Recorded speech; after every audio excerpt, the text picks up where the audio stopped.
Hey, Alan, thanks for making time today. Welcome to the show, and I'm excited to have you as one of our first guests.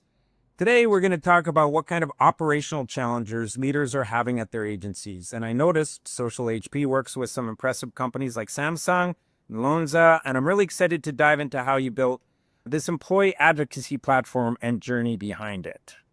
Sounds good, Chris. Thanks for having us on the show. I appreciate it. Yeah, I'm excited about this. So you co-founded Social HP back in 2011.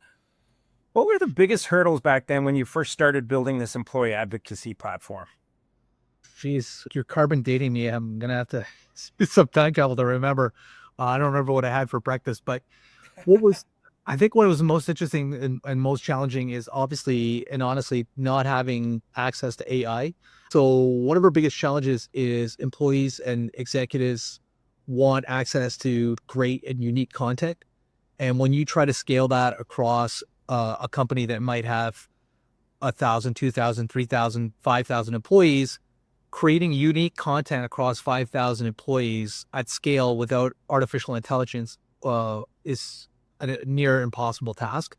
It's still really challenging, but obviously having the ability to leverage artificial intelligence to help create customized streams of content for individual employees based on where they lie within the organization, what kind of value proposition their lines of business offer, and that type of stuff is really powerful. Yeah, I could see in 2011 that you probably would have had to have more staff to do just mundane, regular tasks for each, what you just described. And now I'm assuming that you've probably implemented or now are leveraging some of these new tools out there to take away some of those repetitive, lengthy process tasks to be able to get them done quicker, faster, and much more accurately. Have you looked at replacing staff, or are you augmenting your staff with more tools so that they can just be more value based on the work that they're doing for you? Yeah, it's less about replacing or our staff. It's more about assisting third party clients. And what's happened is it's very surprising how lean marketing teams are, even at the biggest companies in the world. I don't want to name names, but I can think of a computer manufacturer that I talked to, and their global marketing department is 5 people. And it's just this kind of the world we live in. Everybody's being asked to do more with less. And that's it, particularly within the marketing world, they're constantly being asked to do more with less. And so you're trying to figure out where to spend your time when you're doing your marketing, where to drive value to the corporation or the entity. And you're kind of doing it handcuffed. And that to me is where artificial intelligence really can change the game. So to kind of give you a real world Yeah. example in terms of how we see it working and how we see it being more effective is we are an employee advocacy tool. We've pivoted over the last year and a half. We're really focusing not only on employees, but specific employees, the executives. And what we've done is we've feathered in a social listening tool into our core offering. And so you've got companies like Brandwatch, Meltwater, Talkwalker. Those are well-known social listening tools. Yeah. You've got social media platforms like Hootsuite, Sprout, Sprinkler, Us. Traditionally, those are platforms that help post. And on the other side, you've got platforms that traditionally listen. And we think there's been a massive mistake. Those two types of systems don't talk to each other. You're listening to try to find trending topics and things that are powerful that your company should be talking about. And then separately, you've got a platform for publishing those things. But of course, humans make mistakes. The conversation doesn't happen between those two departments. And even when it does, by the time that conversation happens, the trend oftentimes is past.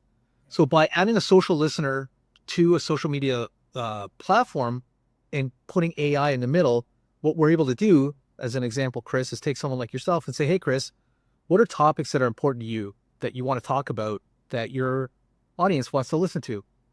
You'll list off a bunch of topics, and our artificial intelligence will listen to trending topics, Well, source the posts that are trending and the articles that are most important to you and have been engaged the most frequently.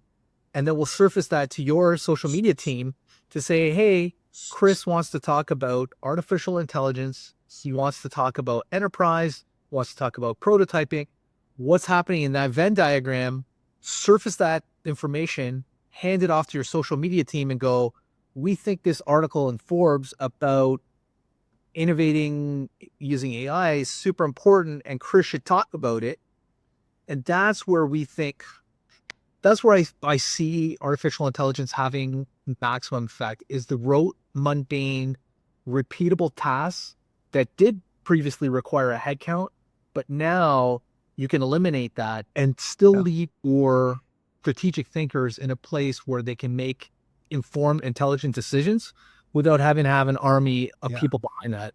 Yeah, I love that. I mean, when I talk to VP of HR, they're all like, "Well, AI, I don't want to reduce headcount." And you nailed it, Alan. Like, it's not about reducing headcount, especially as a founder and a CEO like yourself. How do I focus my work week to be more productive, to get more value to my customers and generate new business opportunities rather than dealing with your accounting department, dealing with your legal department and your payroll and all that other stuff? How can I make it so that I don't have to do some of the administrative mundane tasks as a founder? I can go to market and bring more value to my customers and focus some time on mingling and generating new customer opportunities. And that's where I'm leveraging AI now to get out of that office. So I totally love that. What systems did you have to build to effectively service enterprise level clients, like the ones featured on your website? Yeah, so interestingly enough, as I was mentioned, we're doing a really massive pivot. And so I think a lot of the stuff that that you had an opportunity to view, and we've got a big unveiling of a brand new website, but the stuff that you're looking at is a little bit antiquated in terms of what we were doing.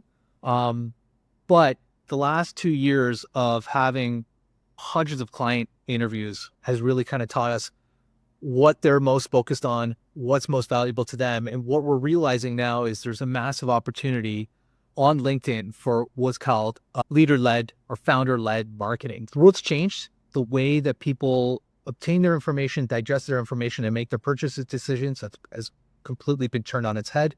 Not to get political, but diving into politics for a brief moment, we can see that millennials and Gen Z, a lot of them are actually getting their news information from TikTok, Instagram, LinkedIn. People are no longer turning to traditional news sources as their first place of making decisions. And if people are making the most important, impactful choice of their life in terms of who to vote for on those platforms, well, it stands to reason that they're also using those platforms to make other purchasing decisions. Yeah. They work somewhere, they buy software, they buy products for their companies, they make decisions on the types of people they want to do business with. So we think founder-led marketing is going to be the most important thing that happens in the next 10 years. And probably you're well aware of this, providing opportunities for people to trust you, giving opportunities to shorten your sales cycles. Yeah. Like even I was kind of laughing with my business partner, some of the, best business opportunities I've had and people that I talk to all the time now, literally I met through LinkedIn. It gives your employees and future employees an opportunity to say, gosh, my way of thinking aligns with how Chris thinks about the world. Yeah. And so there's all kinds of data backed by the element barometer, stuff like that, where shorten the amount of time it takes you to hire someone. If you hire someone through your network who knows who you are, the length of retention is 5x longer. Yeah. And so, it makes a huge difference in terms of a bunch of different aspects of your company. I completely agree with you. I think from a CEO myself, it's about community building now, right? Like I have a whole bunch of CIO and CTOs that I meet with. They want to just network with other CTO and CIOs with the same challenges. The CFOs that I'm in talks with right now, they also want to just mingle with other CFOs specifically around a topic like AI. They don't want to talk payroll tools. They want to talk, what are other CFOs doing in regards to AI now? CFOs are all like, okay, especially in Canada because of the tariffs going on, if we're investing into AI, I need to have an ROI case immediately. I need a tangible outcome. AI in the past was so wide before. Now it needs to be very specific. And how do I build this community where I can network and leverage LinkedIn is what I'm doing too. I'm in futurist groups. I'm in AI groups and I'm in online. And how do I get my message out, Alan? Like I'm down at South by Southwest you're seeing a lot of talkers out there about AI, but they're not builders of AI. So there's a lot of challenges. It's a lot different, especially you, if you're integrating with one of your big accounts that's an enterprise, they won't allow you to bring certain tools into their environment. So how do you separate that so you can still bring in them value where you're not being pushed back by their own IT department saying, sorry, Alan, we won't let you bring those tools into our environment. So there is a complete shift, and it really is storytelling. That's the big thing now. I think people call it news. I'm calling it storytelling. How do I talk to people about agentic AI where someone knows what they're doing? Because even at South by Southwest, on a very well-funded organization, they were building the old way of doing things. And when I started saying, oh, that's machine learning and natural language processing, they didn't quite understand where I'm now in this agent world, where software self-thinking for itself. And in your world, I see now, before you used to have to say, okay, if this happens, do this, and if that happens, do that. The agents now have the capability to already know, oh, this is happening, so I'll pivot. So it's like the technology self-thinking. So now it can bring more of a value from your organization to your customers. And I'm seeing that community build and having CEOs get out there and tell their story, to build credibility on LinkedIn, to get connected with the right people, that ultimately at the end of the day is we're creating business with and amongst each other. And that's what we all want as CEOs, for our businesses to thrive, to grow, and to get better. So in regards to your daily management realities, what are your biggest day-to-day challenges when you're managing your platform that serves so many different use cases, from marketing to sales to employer branding? What are your biggest challenges that you're seeing? You know what? I'm gonna flip the script on you, Chris, because now you piqued my interest. I'm not as deep down the AI rabbit hole as you are. What did you call it? Eugenics AI? Agenic. Agenic. Yeah, Talk to agenic. me about that. I want to learn about that. What is Well, that? well, in November, December, ChatGPT came out, and we're very heavily involved with Microsoft platforms, so the Copilot agent out there. And with this now, before I kind of described it, the old way of doing AI was algorithmic, where you'd actually have to code everything in to say, when you come to a red light, you stop. When the light turns green, you look both ways and then cross intersection. Now with Agentic AI, it's smart enough to already know, like, hey, here's my end destination. So when I'm approaching red light, it already knows it needs to stop at a red light. And then when it goes green, it knows that it can go through that. So typically when we engage with our customers building custom tailored AI solutions, we can do a fixed outcome very quickly within 3 sprints, which is around 6 weeks. And things that we're building for 100 to 200 grand now would have literally been $2, $3, $4 million before without a tangible outcome. So this, Microsoft launched it in Chicago in December, and I urge everyone to understand what that is, because it is game changing. And this is what they call it the AI race. It's what models in the back end are better, faster. I was around in the .com, and the excitement back then was really exciting. The internet was coming. This is 1,000, if not million times more powerful than anything that anyone in our lifetime has seen. I've been in tech for 25 years. This blows away IP mail. This blows away .com. This blows away anything I've ever seen. So it's, how do you embrace this to become competitive? Again, it's not about losing employees. It's how do I bring more value? And I'm also seeing a shift in businesses like yours.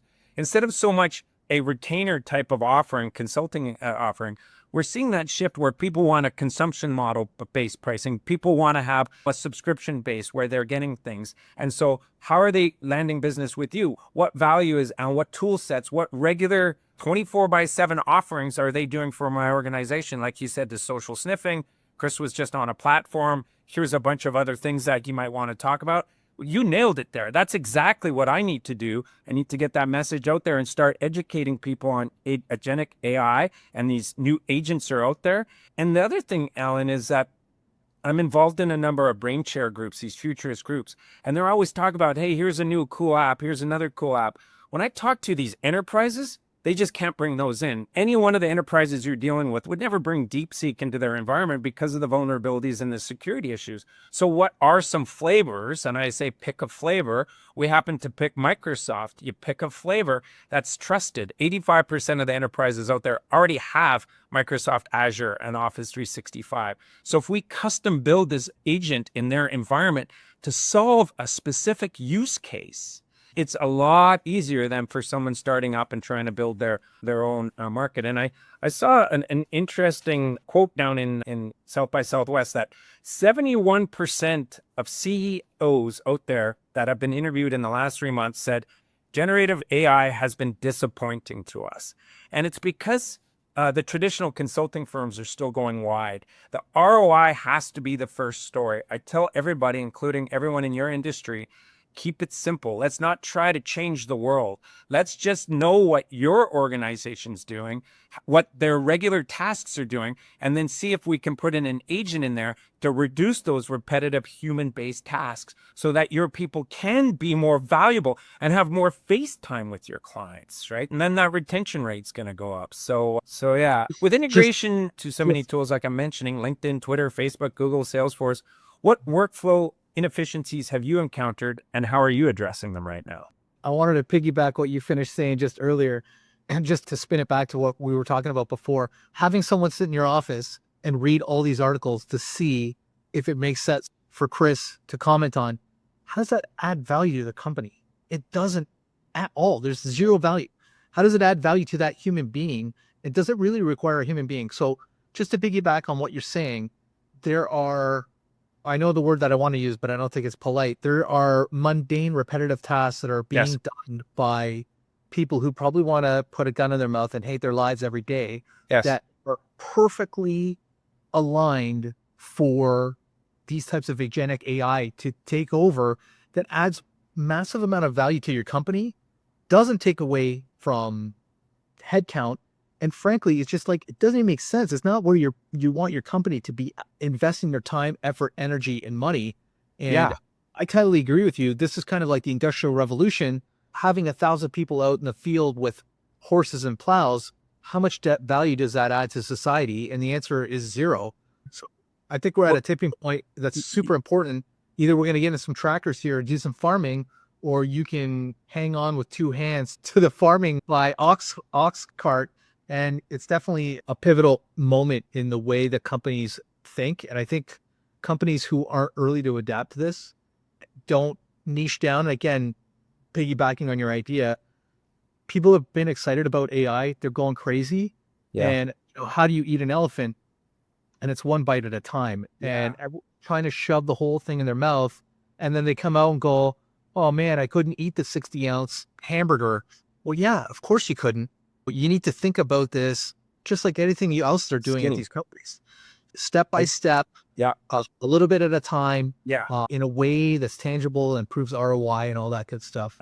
I tell every CEO and every CFO, we're not going wide. We're going skinny, okay? Because this way you're going to love us at the end of the day. You're going to continue to work with us, and we're going to ring that bell. Everyone wants to ring the bell. Your board of directors is bugging you. What are we doing with AI? And if you say we've got a project that's going underway, well, what have we done? Well, the last 6 months, the big accounting firm has put together all of this data strategy. Okay, in 6 months, the whole technology's changed. How do we go straight to building something tangible? And Alan, you also nailed it, because when I talk to HR people, they're like, well, I don't want to reduce headcount. I'm like, it's not about reducing headcount. You've been doing this for almost a decade and a half now as a successful founder. And you probably have hired some people with unbelievably great resumes that are now in their 50s and they're burnt out. The introduction to these new tools is making it exciting again, making it fun again, where people are learning. If you're not learning, you don't even want to do your job anymore. And for my organization, when we launched our agent practice last year, the developers were excited because this isn't what they've been doing for the last decade. They're now doing it the new way. Now they're educating themselves. Now they're becoming valuable to the market. They're not fearful of a young 20-something-year-old out of school is going to take their jobs away from them. They're bringing a competitive advantage and growing. I always say, if you're not growing, you're decaying. But go skinny. Let's ring the bell quickly. So yeah, as I said, you've been in business for over a decade or a decade and a half. What tools or frameworks have you been most transformative for your team structure? Have you implemented something that's just been a game changer? Not tool-wise, but one of the things, again, that has benefited our business is offshoring. I know a lot of people are nervous about that. And it's interesting because my offshore journey is almost identical to most people's AI journey. Yeah. And so what I did was, the first thing I did is we went out and hired full stack developers. Yeah. As an example. And if you want to meet with disappointment, go ahead and go to another country, hire a full stack developer where English is their second language. Maybe they don't see a lot of North American websites. They haven't worked in SaaS a lot. And that's an operation in futility. But once we, again, figured it out and niched right down, I've got one person who does my accounts receivable. I've got one person who does my day-to-day bookkeeping. I've got another person who sits above them who's a fractional CFO that's in India. Yeah. I've got one person who specifically does our CSS. That's all they do. When you can give them narrow lanes and guidelines around them, it can be massively successful and it can save you a ton of cash. Yeah. But on the flip side, almost kind of to your point, where when we start to get into strategic thinking, we start to get into big picture, larger scale CTO stuff.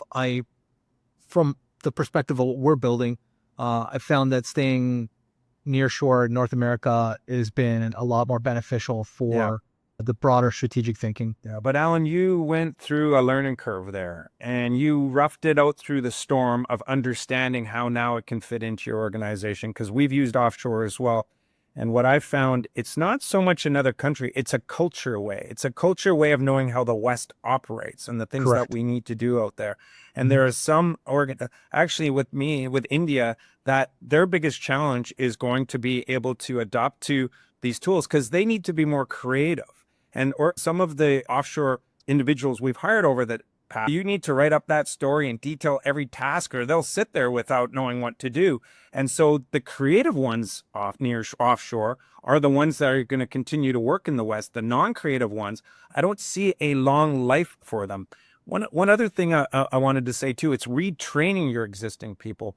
I've had someone recently saying, I've had guys quote, lick envelopes for the last 20 years. Instead of me laying them off, how do I leverage them in a new role with this new AI world that's coming? So, but given your impressive 99% customer renewal rate, what organizational pitfalls should other SaaS agency leaders avoid when scaling? Because you've been scaling, right? So, oh, buddy, you're looking at me like I've got any answers. And I think I don't like that idea. And I don't like the idea of the concept of hero entrepreneur.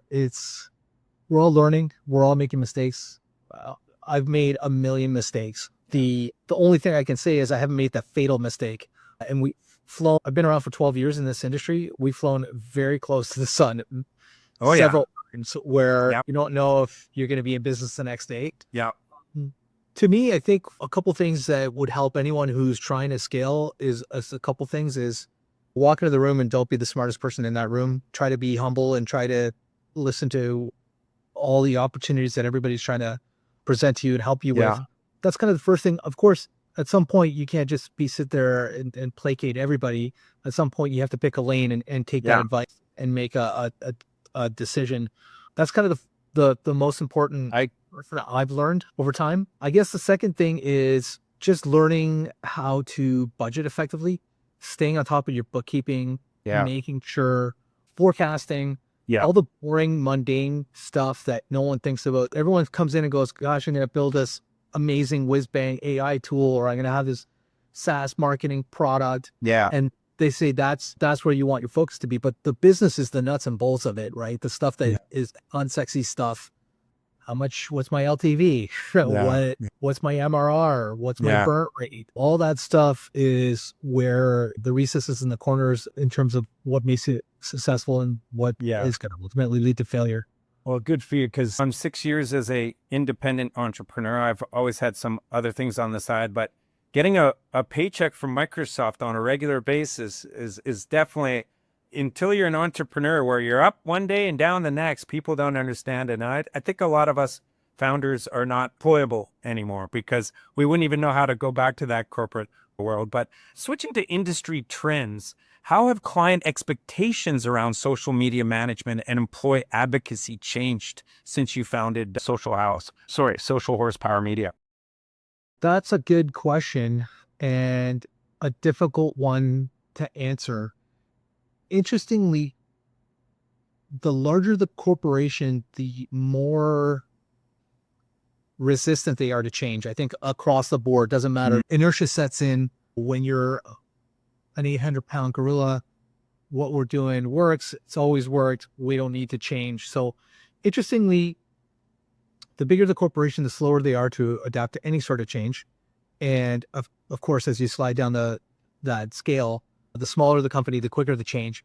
What's changed over the last 5 years, I think to me, the single biggest change is just the explosion of founder-led marketing.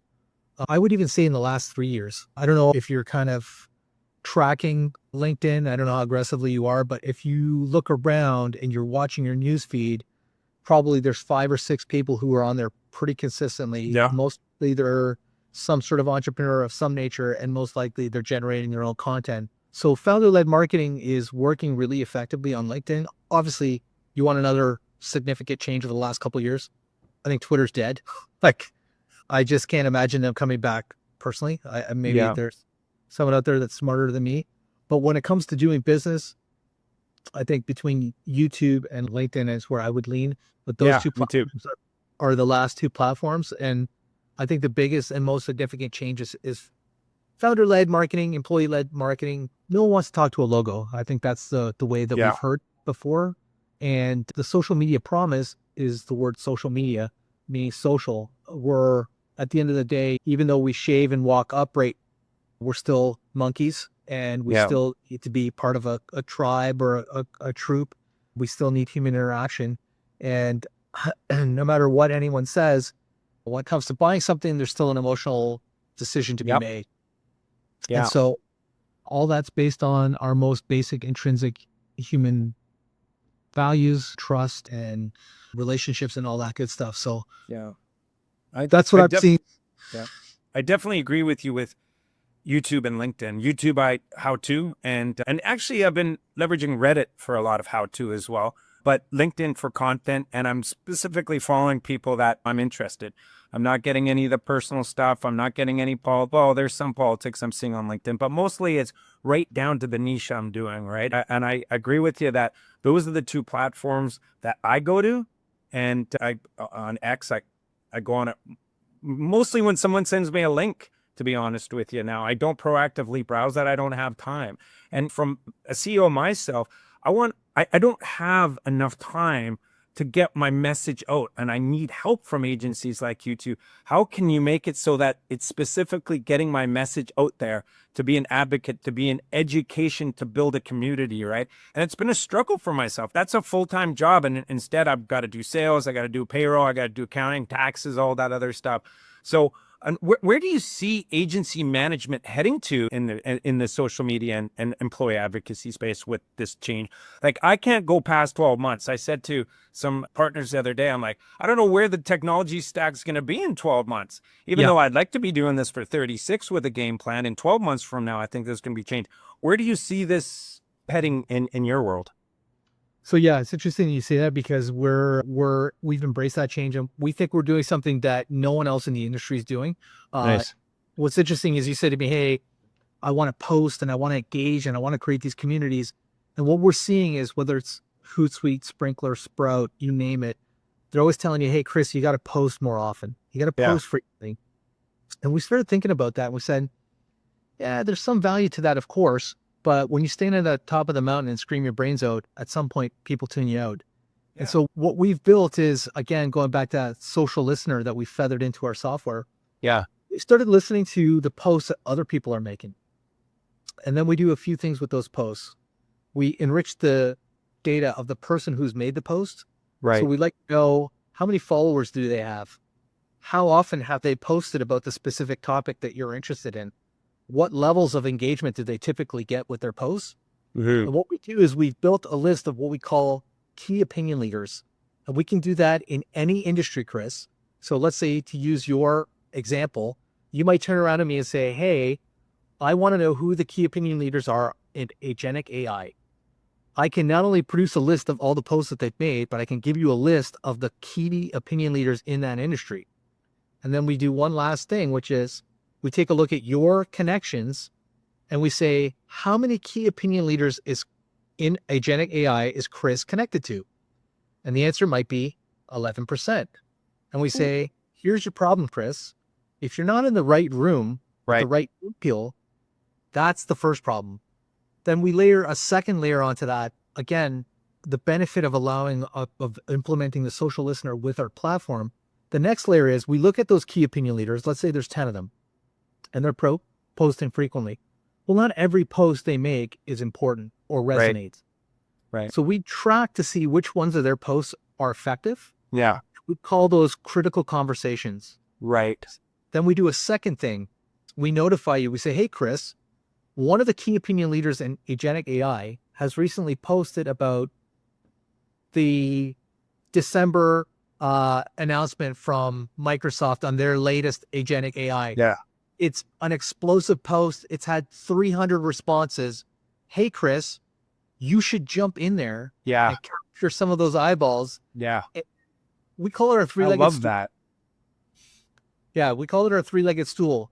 You should be posting about topics that are meaningful to your customers, of course. Yep. You should also be connecting to the right people in the industry that have influence or are impactful.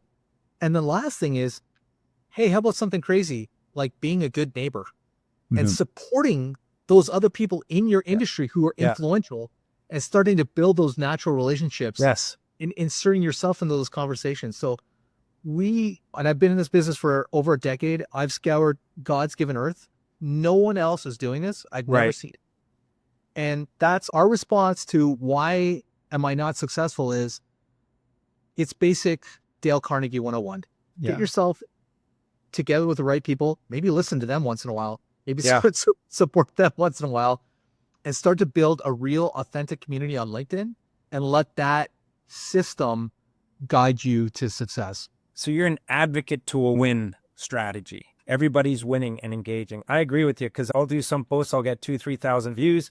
Other ones I'll get 100. And so obviously the 100 was my South by Southwest picture, but showing how agentic AI can actually watch an MRI and self-diagnose without even a doctor in the room.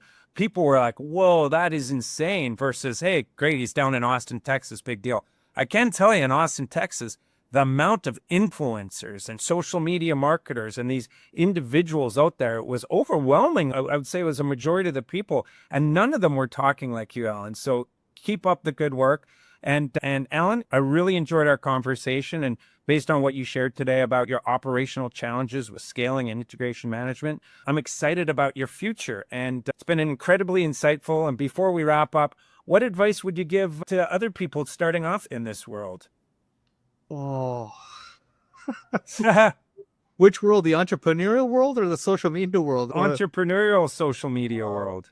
Buckle up. It's tough sledding. It's been one of the most incredible journeys in my life. And certainly, again, you start to learn about yourself. You start to learn about human behavior. And even as something as simple as someone quits on you abruptly on your first year of being in business, year's on fire, it's the end of the world. By your 10th year in business, someone quits on you, you're like, all right, yeah, we got to keep on keeping on. So if you enter it with an open mind and an opportunity, to your point, of growing instead of decaying, it can be incredibly rewarding. But again, one of the things, to your point, finding a circle of people that you can form a community with, it's one of the most mentally taxing and stressful things you'll ever do in your life. And having a support group is really beneficial. Good luck, I guess, be the last piece of advice. Yeah, a little luck. Well, thank you so much. Alan's the co-founder of Social Horsepower Media Inc. based out of Toronto. Also co-founder of City Blast that was also out of Toronto. So thank you so much for taking the time today. It was great getting to know you. And I can tell you from the other social influencers that I've talked to, you guys are unique. So keep going down that path because it's resonating with me. I want to get my message out there so I can create a win. I just don't know how to do it. I don't have the time to do it. That's where guys like you come in place and partner with people like me to have a successful. And at the end of the day, we all want to grow revenues and we all want to be able to have profits for our businesses and hire new headcounts, right? So thanks again, Alan, and appreciate your time today. Thanks so much. Have a great day. Thanks. Bye now.